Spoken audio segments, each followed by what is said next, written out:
마가복음 4장 21절부터 25절까지 우리 같이 한 목소리로 읽도록 하겠습니다. 예수께서 그들에게 말씀하셨습니다. 사람이 등불을 가져와 그릇 아래 두거나 침대 밑에 숨겨놓겠느냐, 등잔 위에 놓지 않겠느냐. 무엇이든 숨겨진 것은 드러나고 무엇이든 감추어진 것은 나타나기 마련이다. 들을 귀 있는 사람은 들으라. 또 예수께서 그들에게 말씀하셨습니다. 너희는 듣는 말을 새겨 들으라. 너희가 헤아려 주는 만큼 너희가 헤아림을 받을 것이요 또 덤으로 더 헤아려 받을 것이다. 누구든지 가진 사람은 더 받을 것이요 가지지 못한 사람은 그 있는 것마저도 빼앗길 것이다. 아멘. 아멘. 네, 오늘은 감추어진 것은 나타나기 마련이다 라는 예수님의 말씀을 제목으로 함께 은혜를 나누도록 하겠습니다. 감추어진 것은 나타나기 마련이다. 지난주 말씀에서 예수님은 씨 뿌리는 비유를 통해서 예수님의 말씀을 듣는 사람들이 열매 맺기를 바라는 마음을 표현해 주셨습니다. 너희들이 열매를 맺어야 한다. 그러기 위해서 좋은 땅이 되어야 한다고 하셨죠. 길가와 돌짝밭 그리고 가시덤불에 떨어진 씨앗들은 열매를 맺을 수가 없었습니다. 예수님께서 하나님의 나라가 가까이 왔다고 말씀하셨죠. 하나님의 나라에 들어갈 수 있어야 되겠죠. 모두가 그 자격을 당연한 듯이 얻을 수 있다고 착각을 합니다. 하지만 사람들은 그 착각을 깨우치지 못한 채 그저 그냥 자기의 마음대로 해석하기 바빴죠. 그런 사람들을 향해 예수님이 말씀하셨습니다. 들을 귀 있는 자는 들을지어다. 들을 귀 있는 사람이 들어야 한다라고 얘기하고 계시죠. 그 말씀은 좋은 땅이 되어야 한다라는 말씀이셨어요. 여러분, 좋은 땅이 되어야 됩니다. 예수 그리스도의 말씀을 듣고 열매를 맺지 못하는 땅과 같은 사람들이 좋은 땅이 되기 위해서 끊임없이 애써야 되며 자기의 어리석은 삶을 기경할 줄 알아야 되죠. 뒤집어 엎을 줄 알아야 돼요. 세상의 우상과 쾌락과 죄에 민감했던 마음들이 뒤집어져야 돼요. 그것이 주님의 말씀을 들은 사람의 자세죠.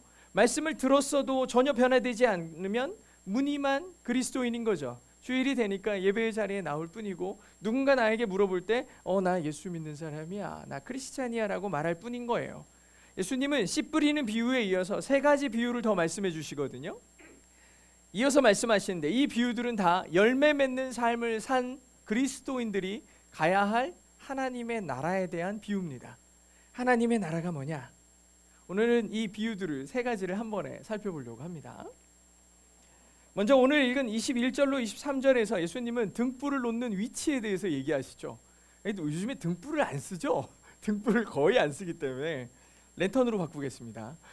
여러분 캠핑을 가거나 아니면 집에 정전이 될 일이 요즘 또 거의 없죠. 옛날에는 왜 이렇게 정전이 많이 됐는데 정전이 가끔 됐어요.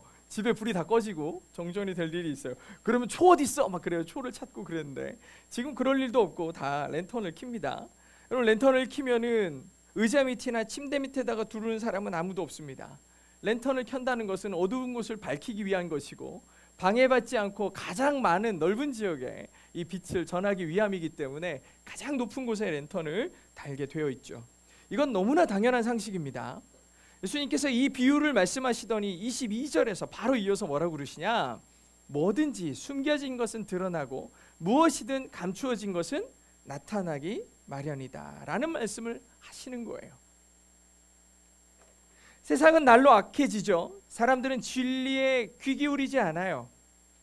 하나님께서 이사야 선지자에게 말씀하셨던 것처럼 사람들의 눈과 귀를 어둡도록 그냥 내버려 두시는 시대가 있었던 거죠. 그냥 내버려 둬. 사실 이 말씀은 하나님께서 사람들을 포기하시겠다는 뜻이 아니라 죄의 속성대로 살게 두심으로 인해 하나님을 알게 하기 위함이셨죠.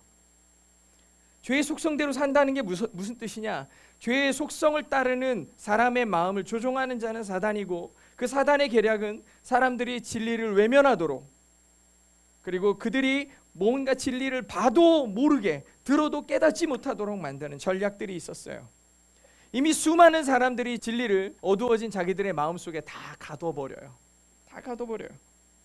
자기들이 추구하는 우상과 즐거움을 위해 하나님의 나라를 더 이상 소망으로 여기지 않는 거예요.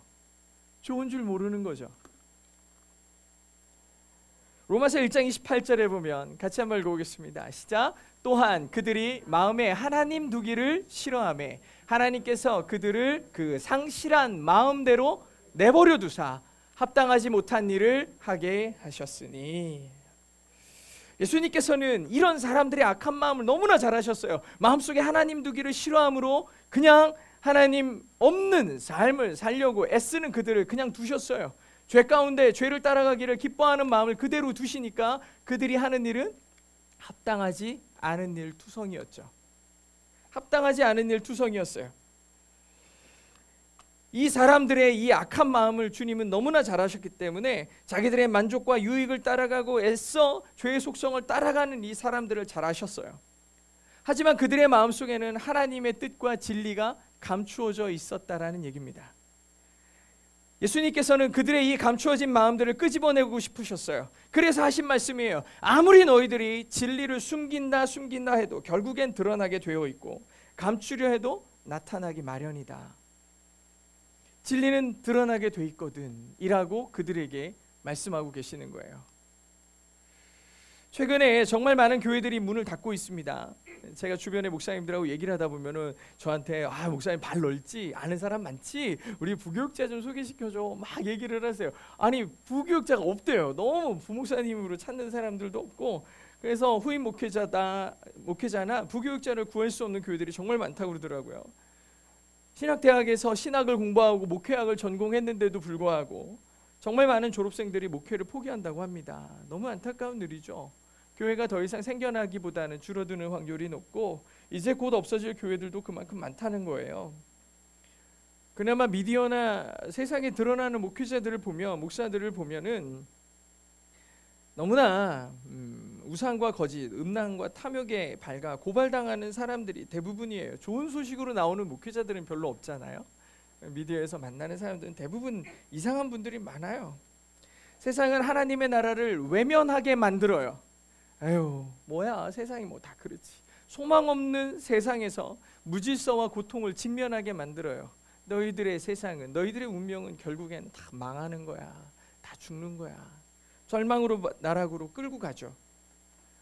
그럼에도 불구하고 오늘 우리가 읽은 예수님의 말씀을 보면 우리에게 소망을 가져야 된다라고 말씀하고 계세요. 너희들이 소망이 되어야 되고 소망을 가져야 된다. 왜냐? 빛은 진리는 숨겨질 수 없기 때문이야 라고 얘기하시는 거죠. 우리가 다 세상이 진리를 잃었고 빛을 잃었다고 얘기하는 순간에도 꺼지지 않는 진리의 빛이 반드시 이 땅 가운데 그리고 우리 삶 가운데 드러날 거야 라고 얘기해 주시는 거예요. 세상이 아무리 감추려고 하고 우리의 죄된 속성이 진리를 덮어버릴지라도 반드시 드러난다. 그렇게 드러나는 것이 너의 인생의 열매야 라고 얘기하고 계세요. 삶의 목적이 바뀌고 방식이 바뀌는 것, 생각이 바뀌고 말투가 바뀌고 행동이 바뀌어 가는 것이 그리스도의 열매를 맺어가는 인생입니다. 예수님은 말씀을 듣고 있는 사람들에게 이 말씀을 하고 계시죠. 즉 너희가 이 땅에 빛이 되고 진리를 드러내기를 원한다 라고 얘기하고 계시는 거예요. 하나님의 나라를 살라고 하시는 거죠. 비록 그게 쉬운 일은 아니겠지만 그렇게 살아내 보자는 겁니다. 그러면 반드시 드러날 하나님의 때가 올 거야 라고 당부하시는 거죠. 그러면서 하신 말씀이 또 들을 귀 있는 사람은 들어라입니다. 들을 귀 있는 사람은 들어라. 지난주에도 말씀드렸던 것처럼 들어야 할 말씀을 들을 수 있는 것이 들을 귀입니다. 들어야 할 말씀에 반응하는 귀가 들을 귀예요. 우리의 귀는 이 말씀을 듣기 위해 존재한다고 해도 과언이 아니에요. 세상에는 수없이 많은 무수한 말들이 쏟아지고 있죠. 요즘처럼 많은 정보가 여러분 핸드폰을 한 번도 내려놓지 않고 맨날 듣는 것들이 수없이 많은 무수한 말들이 쏟아지는 정보 아니겠습니까? 그 정보가 좋은 것이든 나쁜 것이든 어쨌든 엄청나게 들려요. 요즘처럼 많은 정보가 우리 귀에 쏟아져 들어오는 때가 또 있겠나 싶을 정도인 거죠. 이런 때일수록 우리는 더욱 들을 귀가 필요합니다. 예수님은 제자들에게 너희는 듣는 말을 새겨들어라 라고 하셨어요. 새겨들어라 그러면 우리는 되게 주의 깊게 듣고 이런다라고 생각하죠. 그래서 밑에도 보니까 pay attention 그러니까 주의 깊게 들어라 라고 되어 있는데 사실 이 말의 원어적 의미는 뭐냐? 삼가해서 들으라는 뜻이에요. 잘 구분해라. 잘 구분해서 들어라 이런 표현이에요. 물론 우리는 성도로서 세상의 모든 소리들을 다 듣진 않아요. 다 듣진 않아요. 내가 그래도 그리스도인인데, 내가 그래도 예수 믿는 사람인데 하면서 걸러 들을 것들을 걸어 들으려고 애를 쓰죠. 그 말씀이 바로 새겨 들으라는 뜻이에요. 그런데 우리가 걸러 들으려고 그래도 어떻게 잘 들어보니까 저 사람이 신앙을 얘기하는 것 같은데, 아니 저 사람이 믿음을 얘기하는 것 같은데, 아니 저 사람이 복을 얘기하는 것 같은데, 이렇게 생각하면서 신앙의 이름으로, 믿음의 명분으로, 복을 받는 방법이라는 유혹으로, 하나님의 뜻이라는 명분으로 많은 악한 유혹들이 세상에 쏟아지고 있어요. 이거 하나님의 뜻이야, 이거 복 받는 비결이야, 이렇게 하면서 얘기하는데 얼마나 우리의 삶을 농간하고 지치게 만듭니까? 수많은 이단과 사이비의 미혹들이 있을 거고, 정치적 필요에 따라 너 누구 편이냐 갈라치게 하며 성도들의 삶을 강요하는 그런 얘기들이 세상에는 수없이 많아요. 가득해요. 이와 같은 때 우리는 더욱 들을 귀가 필요합니다. 우린 더욱 들을 귀가 되어야 돼요. 우리가 듣는 말을 더욱 새겨 들어야 합니다. 삼가 들어야 돼요. 예수님께서 지금 제자들과 사람들에게 하시는 이 말씀의 의미를 보면, 이제는 등불을 등잔 위에다가 놓으라고 말씀하시죠. 이제 등불을 들어 등잔대 위에다 둬야 된다. 이 말씀의 의미를 보면 지금까지 너희들이 들었던 것은 모두 숨겨진 하나님의 나라였을 거다라는 거예요. 왜냐하면 사람들은 하나님의 나라를 일부 특권층의 소유로 생각했어요. 자격을 잘 갖춘 사람들이 갈 수 있는 나라라고 생각했어요. 당시의 사람들 보십시오. 그렇지, 율법을 하나도 어기지 않고 잘 지켜야 내가 하나님의 나라를 소유할 수 있지. 저렇게 힘 있는 사람들의 것이지, 율법사들의 것이고 바리새인들의 것이고 제사장들의 것이 하나님의 나라이지. 그렇게 하면서 사람들에게 절대적인 순종을 요구하고 자기들의 편의대로 조작된 하나님의 나라를 인식하고 있었어요. 그러면서 진짜 하나님의 나라는 그 욕심과 탐욕 뒤에 숨겨져 있었던 거예요. 근데 예수님께서 오셔서 그 숨겨진 하나님의 나라를 끄집어내신 거예요. 세상의 탐욕과 욕심들을 다 제해버리고 진짜 하나님의 나라가 가까웠음을 사람들에게 알려주시는 거죠.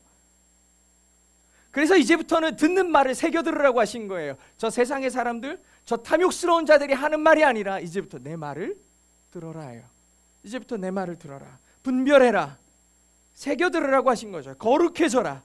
인터넷과 사람들의 속삭임에 가리워진 하나님의 나라가 아니라 당장 이제부터라도 주의 말씀에 귀 기울일 줄 아는 그리스도인이 되어야 된다라는 거예요. 누가 이렇대, 하나님의 나라가 이렇대, 하나님의 나라가 저렇대가 아니라 예수님이 뭐라고 말씀하시는 나라가 하나님의 나라인지 우리는 들을 귀가 되어 새겨들어야 된다라는 거예요. 더욱 말씀과 기도로 하나님 나라에 가까워지는 그 걸음이 되어야 된다는 거죠. 우리는 모두 각자가 살아가는 삶이 있고 다양한 삶의 배경과 정치, 사회, 경제적 성향들이 다 있어요. 그리고 각자 자기의 생각과 환경과 조건에 따라서 이상적으로 만들어진 하나님 나라를 하나님의 나라라고 정의해요. 얼마 전에 보니까 하나님의 나라 어떤 목사님하고 얘기를 하는데, 아니 나는 하나님의 나라가 막 길에는 보석이 깔려있고 기둥마다 막 보석들이 박혀있다고 그러는데 하나도 부럽지가 않아.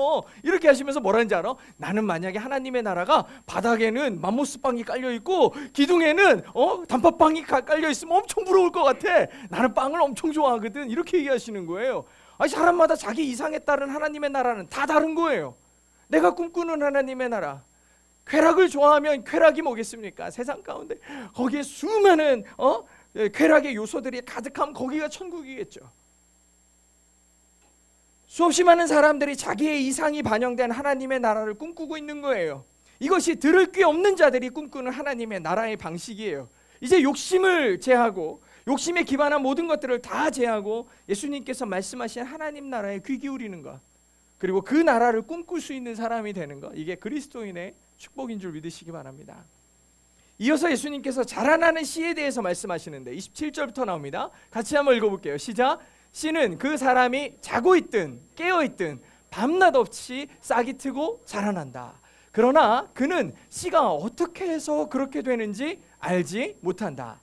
땅이 스스로 곡식을 길러내는 것이다. 처음에는 줄기가 자라고 다음에는 이삭이 패고 그 다음에는 이삭의 알곡이 맺힌다. 그리고 곡식이 익는 대로 곧 농부가 낫을 댄다. 이제 추수할 때가 됐기 때문이다. 아멘. 숨겨진 것이 드러난다고 말씀하시던 예수님이 예수님의 말씀을 다 그 말씀을 들었던 사람들이 마음속에 궁금해지기 시작했어요. 아, 그렇습니까? 그럼 등불을 올려가지고 세상이 밝아지는 그때가 언제입니까? 언제가 등불을 올려야 될 때이고 언제 그 등불이 밝혀져 많은 사람들의 눈이 터지고 또 귀가 열리고 그런 때가 하나님의 나라가 언제 이루어질 수 있습니까? 라고 생각할 것을 주님이 다 아셨어요. 특히 유대인들이 생각하는 하나님의 나라가 무엇입니까? 다윗 왕이 다시 오는 거예요. 다윗 왕 같은 메시아가 와가지고 이 로마의 압제로부터 이방의 괴롭힘으로부터 자유를 얻어 독립된 왕국을 얻는 게 하나님의 나라라고 생각한 거예요. 그래서 유대인들은 맨날 꿈꾼 게 메시아가 다윗 같은 사람인 거예요. 정복 왕이 되고 세상을 통치하는 왕이 되는 것, 이것이 하나님의 나라의 완성이었던 거죠. 지금 우리에게 적용해 보자면 내가 바라고 원하고 소망하는 것들이 이루어지는 그날이 하나님의 나라인 거고 나에게 개인적으로 하나님의 나라인 거고 내 기쁨의 날이겠죠. 바라고 소망하는 것들. 하지만 예수님은 우리가 하나님의 뜻이 이루어지는 방식을 알 수 없다고 이 예를 통해 단언하시죠. 굉장히 중요한 메시지예요. 농부는 그저 곡식이 익으니까 추수할 뿐이라고 말씀하고 계세요. 그래서 우리는 우리의 신앙이 정비되어야 된다고 얘기한 거예요. 들을 귀를 만드는 시간이 꼭 필요하다는 거예요. 내 뜻이 아니라 하나님의 뜻이 이루어지는 것을 기대할 줄 아는 사람이 되라는 거예요. 내가 원하는 것이 이루어지는 것이 하나님의 나라가 아니라 하나님의 뜻이 이루어지는 것이 하나님의 나라임을 우리는 깨달아야 된다라고 얘기하시는 거죠. 저는 늘 언제쯤 제가 뿌린 씨들을 거둘 수 있을까 궁금했던 사람이에요. 항상 제가 거둘 열매를 기대하며 사역을 시작했던 것 같아요. 방송국을 처음에 대학생 때 2000년대 방송국, 제가 1999년도에 처음 인터넷 방송국을 만들었거든요. 인터넷이 한국에 처음 퍼질 때 그때 만들면서 야, 인터넷에 교회를 세우는 거야. 모든 이들이 찬양을 듣고 복음을 들었으면 좋겠어. 지금도 그렇지 않아요. 응? 수년 내에 이 꿈을 이룰 줄 알았어요. 처음 개척하면서 주변에 중고등학교가 엄청 많았거든요. 여기 목동에 처음 개척할 때. 그래서 내가 이 주변에 있는 학생들을 다 전도하리라, 막 여기가 우리 청소년들이 다 모이는 곳이 되게 하리라 하면서 막 꿈꾸면서 했는데 3년 반 동안 아무도 안 왔어요. 와우워십 하면서 대전에 찬양이 바람이 불 거야. 많은 사람들이 다시 예배의 불길이 일어날 거야. 놀랍게 아무런 일이 안 일어나요. 아니, 아무 일도 일어나지 않는 것처럼 보였어요. 지금도 크게 다르지 않아요. 매주 목요 찬양을 하고 있고 거리에서 찬양하는 거리에 버스커들이 있고 리디머에서 예배하며 기도하는 청년들이 지금 벌써 수년째 함께 동역하고 있어요. 매년 연합을 위해 대전화 찬양하라를 하죠. 하지만 세상은 악해지면 악해졌지 선해졌느냐? 선해지지 않았어요. 너무 마음이 안타까운 거예요. 나아질 기미가 보이지 않아요. 도대체 하나님께서 저와 여러분 그리고 동행교회에 무엇을 기대하고 계시는지 때로는 마음에 혼란이 있어요. 아니, 내 인생만 봐도 나아지는 게 없고 맨날 더 악해지고 맨날 더 마음속에 세상의 소욕들이 더 커져만 가는데 내가 저 말씀을 듣는 것이 무슨 의미가 있지? 내가 내 입술로 예수님을 말하는 게 뭐 나아짐이 있지? 라는 혼란이 자꾸 생겨요. 근데 오늘 이 비유를 보니까 아, 내가 모르는 게 당연했구나 라는 생각이 들었어요. 우리가 모르는 사이에 우리 마음속에 자라고 있는 거예요.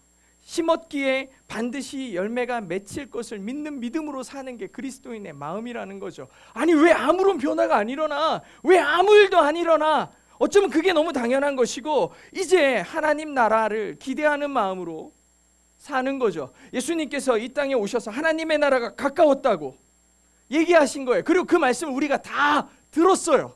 그러면 그 순간이 뭐냐? 하나님의 나라가 우리 마음속에 심겨진 거예요. 이제 우리 마음속에서 일을 하기 시작하고 계신 거죠. 우리 안에 일하고 계시는 거예요. 비록 우리가 눈으로 우리가 귀로 그 이루어지는 일들을 보고 느낄 수 없을지라도 여전히 주님이 일하고 계심을 신뢰하는 것, 그것이 하나님 나라의 백성의 자세인 거죠. 우리가 하나님의 나라가 이루어질 것을 믿는다면 우리가 진짜 해야 될 일은 그 다음부터 뭐냐? 열매 보리라, 내가 이루어지는 걸 보리라가 아니라 이제 하나님의 백성으로 사는 거예요. 하나님의 나라를 살아낼 사람으로 살아내는 것이 되어야 되는 거죠. 그것이 우리가 가져야 될 마음가짐인 거예요. 그 다음에 이어지는 비유는 앞에서 하신 말씀을 더욱 강화하고 있는데 30절부터 32절을 같이 한번 읽어볼게요. 시작. 예수께서 또 말씀하셨습니다. 하나님 나라를 무엇에 비교할 수 있을까? 어떤 비유로 설명할 수 있을까? 하나님 나라는 한 알의 겨자씨와 같다. 그 씨는 땅에 심는 것 가운데 제일 작은 씨지만 일단 심어놓으면 자라나 어떤 식물보다 더 큰 가지들을 뻗어 그 그늘에 공중의 새들이 깃들 수 있게 된다라고 말씀하셨어요. 이 비유는 그 유명한 겨자씨 비유입니다. 예수님은 당시 유대인들의 상식에 가장 작은 겨자씨를 비유로 사용하시죠. 어떤 사람은 아예 더 작은 씨도 있어요 막 이러면서 얘기하는 분들도 계세요. 그렇게 하면서 예수님의 말씀이 틀렸다고 말하는데 그 엉뚱한 말로 진리를 왜곡하려는 말을 우리는 아까 말한 것처럼 새겨 들어야 합니다. 삼가해서 구분해서 들을 줄 알아야 돼요. 여러분은 혹시 겨자나무를 보셨나요? 저는 못 봤습니다. 왜냐하면 겨자나무라는 것이 실제로도 없기 때문이에요. 근데 오늘 말씀에 보면 큰 가지를 뻗고 그 그늘에 공중의 새들이 깃든다고 말씀하시니까 당연히 나무 아냐? 라고 생각될 텐데 사실 겨자는 이렇게 생겼대요. 마치 유채꽃처럼 생겼죠. 여기 천변에 가면은 봄 여름쯤 되면은 유채꽃 이렇게 활짝 펴 있잖아요. 노랗게. 저렇게 생겼대요. 저건 나무가 아니죠. 보통은 1m 정도 자라지만 토질이 좋은 땅에서는 2, 3m까지 크게 자란다고 합니다. 번식력이 무척 좋아가지고 밭에 겨자꽃이 하나가 올라오잖아요. 그 다음에는 이 밭 전체가 겨자꽃이 될 정도로 겨자꽃이 필 정도로 이 번식력이 엄청 좋다고 그래요. 근데 이렇게 활짝 폈던 1, 2m 되는 큰 이 겨자꽃이 5월에 이 이스라엘은 건조한 바람이 불기 시작하면은 식물들을 다 말려버리는 거죠. 마치 고추대가 말라버려서 딱딱해지는 것처럼 이 겨자꽃도 이 대가 견고한데 건조한 바람이 불면 딱딱해져서 굳어버린대요. 그렇게 되면은 저기에 새들이 날아와가지고 그 자리에 앉아있기도 하고 하는 거죠. 근데 우리는 그런 장면을 보지 못했으니 상상하기도 쉽지 않겠지만 이 이스라엘 사람들은 이게 늘 일상이었대요. 겨자꽃이 곳곳에 펴 있고 그곳에 새들이 날아 들어오고 그 그늘에 새들이 숨어드는 모습을 늘 일상과 같이 본 거죠. 우리는 이해할 수 없지만 어떻게 저런 데 새들이 날아 들어오고 그늘이 진다는 거야? 라고 생각할 수 있겠지만 예수님께서는 이 수세기 후에 사람들이 이해할 말이 아니라 지금 예수님 앞에서 그 호숫가에서 예수님의 말씀을 귀 기울여 듣는 많은 사람들이 한 번에 이해할 만한 비유를 쓰시는 거예요. 여러분 다 아시잖아요. 저 겨자씨 그 보이지도 않게 작은 씨앗 하나가 뿌려지니까 온 밭에 노란 겨자꽃이 피는 걸 여러분 다 보잖아요. 그것들이 다 말랐을 때 새들이 그 안에 그늘에 숨어드는 거 여러분 다 보잖아요. 그 작은 씨가 일으키는 놀라운 일이 여러분 신기하지 않나요? 이런 얘기들을 지금 비유로 얘기하시는 거예요. 그게 하나님 나라라는 거죠. 예수님은 이 마지막 비유를 시작하시면서 뭐라고 그러세요? 하나님 나라를 뭐에 비유할 수 있을까 고민하세요. 하나님 나라를 뭐로 얘기할 수 있을까 고민하시더니 얘기 시작하신 게 이 겨자 씨에 대한 얘기를 시작하신 거죠. 예수님은 사람들에게 하나님 나라를 너무 알려주고 싶으셨어요.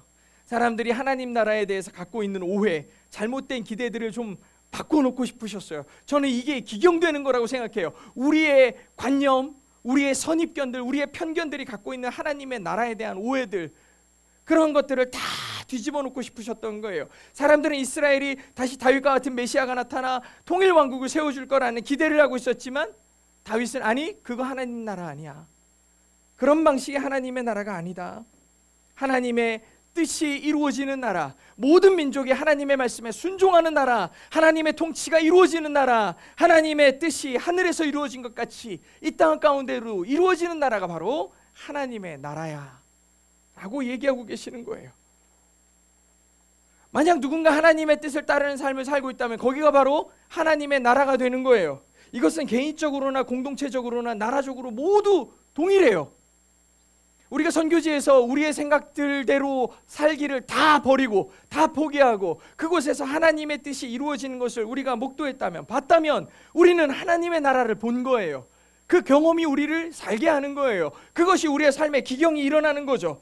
그렇구나. 이것이 하나님의 뜻이 이루어지는 하나님의 나라구나. 우리가 교회에 왔는데 세상의 방식과 전혀 다른 방식의 사람들의 삶을 보는 거죠. 이곳에 와서 대하는 태도는 세상과 다른 거예요. 서로를 바라보는데 사랑의 눈으로 바라보고 서로를 먼저 섬기고 서로를 아끼는 모습을 이곳에서 보고 있다면 이 교회는 하나님의 나라가 이루어지는 거죠. 이 공동체는 하나님의 나라의 본이 되는 거예요. 그리고 여러분 한 사람 한 사람은 하나님의 뜻대로 살아가는 하나님의 나라의 백성이 되는 거죠. 겨자씨는 흙의 색깔하고 아주 비슷하게 생겼어요. 옛날에 이혁수 목사님이 그 이스라엘 가가지고 사역한 다음에 오면서 이 겨자씨를 다 무슨 선물을 이렇게 주는 거예요. 겨자씨 하나에 붙어 있어. 이게 선물이에요. 이게 뭐예요? 겨자씨예요. 생각보다 크네요. 뭐 이런 얘기들을 하면서 겨자씨를 받았던 적이 있어요. 겨자씨가 진짜 다 마른 흙하고 색깔이 비슷해요. 그 연한 갈색 이런 비슷한 색깔이에요.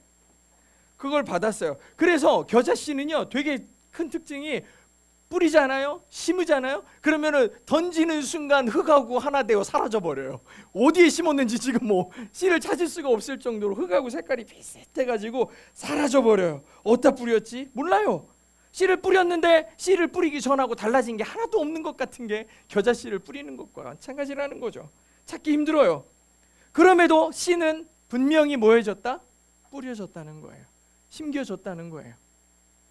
어느 날 나와보면 밭에 생각지도 못했던 예쁜 새싹들이 돋아나고 있는 거예요. 어느새 2, 3m로 자라나 새들이 깃드는 것을 우리는 보게 되는 거죠. 하나님의 나라는 그런 식으로 이루어진다는 거예요. 어디서 바람이 불어 어디서 사라지는지를 알 수 없었던 성령의 역사와 같이 우리의 삶 가운데 어느새 내 마음에 들어와서 어느새 그 복음이 내 안에 심겨져서 내 안에 하나님의 나라가 이루어지는지 모른다는 일이 하나님의 역사임을 간증하는 거죠. 예수님께서 세례를 받으시고 물고기를 잡던 어부, 민족의 배신자와 같은 세리를 예수님의 제자로 삼으셨죠. 사람들은 그 모습을 보며 조롱했어요. 아유, 죄인들하고 같이 하는 저 보잘것없는 인간들과 함께하는 예수. 아무도 관심 갖지 않았던 그때 이 세상에 겨자씨가 심겨진 거예요. 세상과 별로 다를 바 없는 세상, 이 모습을 보는 거죠. 근데 그때 이미 하나님의 나라가 이제 시작이 된 거예요. 뭐 아무 일도 안 일어난 것 같은데, 관심도 없는데, 그렇게 생각되는 그 나라에 하나님의 나라가 시작된 거죠. 이 말씀을 보면서 저는 고민을 했어요. 무슨 말씀을 드려볼까 생각했는데, 처음에 이 은행동에 교회가 세워질 때 사람들 아무도 관심도 없었어요. 아무도 관심도 없고 곧 없어지겠지, 여기서 뭘 하겠는가. 근데 지금 벌써 8년째 놀라운 일들이 일어나고 있어요. 저는 물론 세상의 관점에서는 여전히 아무 일도 안 일어날 수도 있죠. 그럼에도 우리는 이 일을 통해 하나님의 나라가 가까이 왔음을 전하는 교회와 성도가 있다는 겁니다. 지금 이곳에 우리 함께 예배하죠. 오늘 많은 성도들이 함께 하지는 못했지만 그래도 지금 이곳에서 이 예배하는 이 모습이 얼마나 영광스럽고 기쁜지 몰라요. 감사하는 거예요. 안타깝게도 우리는 교회와 성도들이 무참하게 비난받는 시대를 살고 있어요. 이제 교회는 소망이 없다고 너무나 쉽게 말하는 시대를 살고 있죠. 그럼에도 우리는 하나님의 나라가 시작되었음을 믿는 사람들이어야 합니다. 그래야 합니다. 주님의 나라가 이미 시작되었으며 이루어져 가고 있고 예수님께서 다시 오실 것을 믿는 사람들인 거죠. 세상에 던져진 겨자씨, 그리고 하나님의 나라, 그리고 동행교회, 그리고 여러분이 세상 속에서 보이지 않을 수 있어요. 하지만 세상에 잠긴 건 아니라는 거예요. 세상에 삼켜진 것 같지만 겨자씨가 흙이 될 리가 없어요. 그리고 여러분의 삶을 돌아볼 때 내가 예수를 잃어버렸나 봐, 내가 신앙을 잃어버렸나 봐 생각하는 그 내 욕심과 내 바램들의 이면 속에 숨겨진 그 하나님의 나라, 하나님의 뜻이 반드시 열매 맺을 날이 있을 거고 내 삶을 기경시키는 일이 일어날 거라는 걸 기대하라는 거예요. 예수님이 우리에게 소망을 두시는 이유예요. 지금 현재 우리의 삶을 보면서 아유 저거 끝났어, 아유 저거 소망이 없어, 이렇게 얘기하시는 게 아니에요. 너희 안에 하나님의 역사가 계속되고 있다는 걸 말씀하시는 거예요. 기대해라, 기대해라. 이루어질 거야. 진리의 복음이 땅에 가득 찰 거라는 거예요. 이 밭 한가운데 보이지도 않는 씨 하나가 떨어져서 열매를 맺기 시작하더니 그 밭 전체가, 아니 그 동네 전체가 겨자꽃으로 환해지는 것처럼 이 어두운 땅에 진리의 복음의 씨앗이 심겨지는 순간 이미 하나님의 역사가 시작됐기에 여러분을 통해 겨자꽃이 피어나고 있고 이 온 나라가 복음으로 다시 피어날 거라는 거죠. 물론 저도 아까 전에 무슨 일을 시작하면서 자꾸 소망을 보는 거죠. 이 일이 이루어지면 말이야, 이런 일들이 역사하기 시작하면 말이야, 이렇게 하면서 꿈꿨던 기대와 소망이 있어요. 하지만 그 영광을 보는 건 우리의 몫이 아닌 거예요. 내가 그 영광을 보리라 그러면 내가 하나님이 되겠다는 소리처럼 들릴 수 있어요. 위험한 거죠. 내가 그 영광을 보리라, 내가 그 영광을 누리며 살리라가 아니에요. 그 영광을 받으실 분은 하나님이신 거죠. 우리는 그 하나님이 하시는 역사의 한 도구로, 하나님의 역사에 큰 강물이 흐를 때 그 안에 있는 작은 물방울 하나로도 우리가 쓰임을 받았다면 그건 이미 충분한 거예요. 얼마나 기쁘고 행복한 일인지 몰라요. 그리고 그것이 행복으로 느껴지는 것이 우리가 들을 귀 있는 자 되어 그리스도인으로 살아내는 방식이에요. 하나님의 놀라운 역사에 아주 작은 조각으로나마 참여할 수 있었던 것, 그것이 하나님의 영광에 동참하는 방식이고 우리의 존재가 가질 수 있는 소망인 것입니다. 하나님의 나라의 백성이 되어 그 영광에 동참하는 것, 이것을 위해 예수님께서 우리에게 오셨던 거고요. 예수님께서 이 땅에 오셔서 우리에게 보여주신 그 영광에 동참하는 방식을 따라 우리도 하나님의 나라를 위해 살아내는 거죠. 그게 우리가 하나님의 백성이 되어 사는 방식입니다. 사랑하는 성도 여러분, 오늘은 감추어진 것은 나타나기 마련이다 라는 예수님의 말씀을 제목으로 해서 함께 은혜를 나누었는데요. 감춘다는 것, 이것은 드러나기 위한 겁니다. 언젠가는 드러나게 하기 위해 감추는 거겠죠. 예수님은 예수님을 통해 하나님의 나라가 드러날 것이라고 하셨죠. 그래서 우리가 예수님을 만나는 것은 감추어졌던 하나님의 나라를 보는 거고, 그 예수를 믿는다는 것은 그 나라의 백성이 되는 것입니다. 정말 이루 말할 수 없는 감격과 기쁨인 거죠. 하지만 여전히 세상은 이 놀라운 사실을 숨기려고 하죠. 인간의 탐욕과 쾌락 아래에 덮으려고 합니다. 진리를 감추려는 시도입니다. 이제 세상에 가득한 말들이 여러분에게 들릴 때 새겨 들으시기 바랍니다. 비록 내가 볼 수 없을지라도 일하시고 계신 하나님을 신뢰하시기 바랍니다. 흙과 구분할 수 없이 작은 겨자씨가 뿌려졌을 때 온 동네가 겨자꽃으로 가득해지듯 하나님의 나라가 반드시 이루어질 줄 믿습니다. 그때 그 나라를 온전히 누리는 하나님의 백성이 바로 여러분이 되시길 진심으로 축복합니다.